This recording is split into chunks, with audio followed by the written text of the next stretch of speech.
Picture this, it is the winter of 1917, somewhere along the Western Front in northern France. The air is so cold it burns the inside of your lungs with every breath.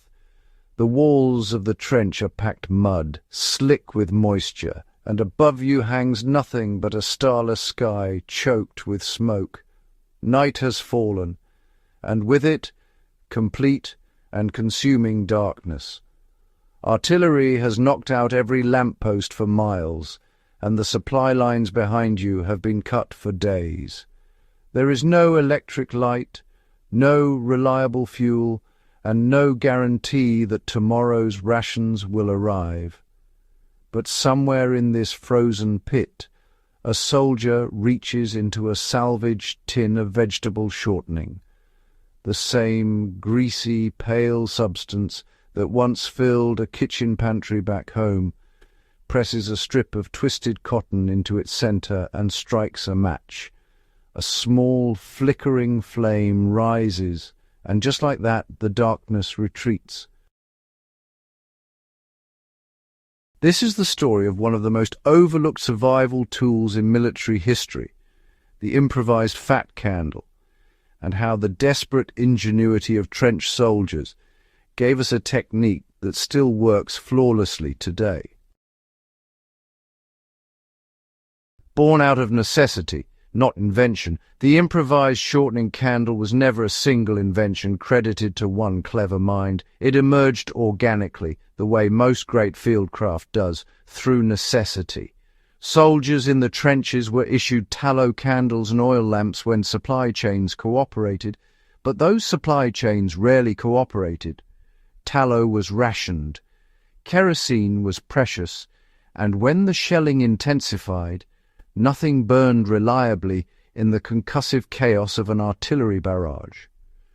What soldiers did have, often in surprising abundance, was cooking fat, lard, tallow scraps, and vegetable shortening, all of which arrived in mess tins and supply crates, were quietly repurposed. A cotton wick, often torn from an old uniform or bootlace, was pressed into the centre of a tin or jar filled with the fat. And there it was, a candle that required no wax, no mould, and almost no skill to produce. The fat melts slowly around the wick, feeding the flame in a self-sustaining cycle that, depending on the size of the container, can burn for days or even weeks without interruption. What made this technique so remarkable was not just its simplicity, it was its longevity. A full jar of shortening, burned at a steady rate, could outlast dozens of standard-issue candles.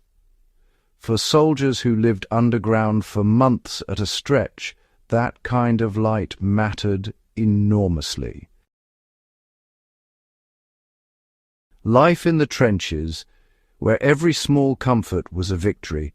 To understand why something as humble as a fat candle became so valuable, you must understand the world these men inhabited. The trenches were not merely uncomfortable, they were relentlessly hostile to human life.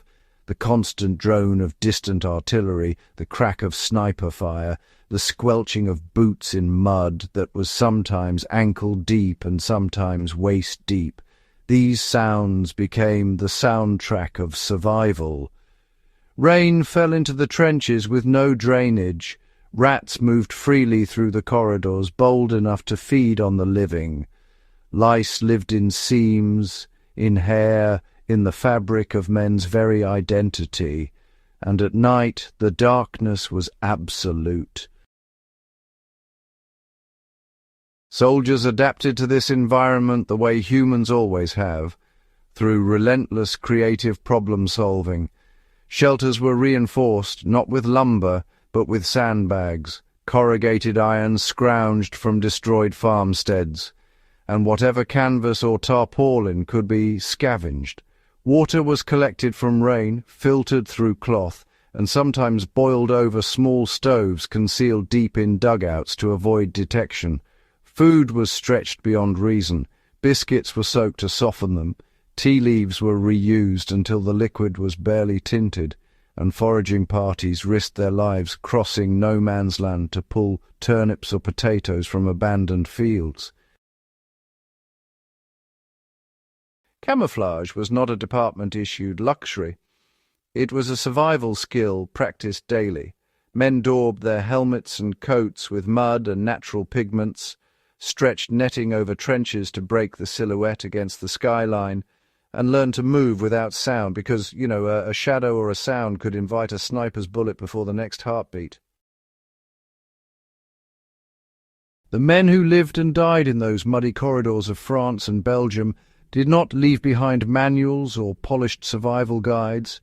What they left was something far more powerful, proof that when the modern world is stripped away, human beings will find a way.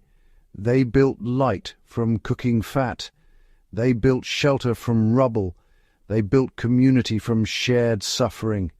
Every improvised tool, every scavenged resource, every technique passed from one soldier to the next in whispered conversation. These were not acts of genius. They were acts of adaptation, and adaptation in the end is the oldest and most reliable survival skill there is. The Crisco candle is not a relic. It is a reminder, quiet, flickering and enduring, that preparedness is not about hoarding equipment. It is about understanding what is possible with what you already have. If this episode taught you something, subscribe to Fieldcraft Chronicles and share this video with anyone who values history, bushcraft, and the timeless art of being prepared. Every share helps keep this channel alive and keeps these forgotten stories where they belong, in the hands of those who are ready to learn from them.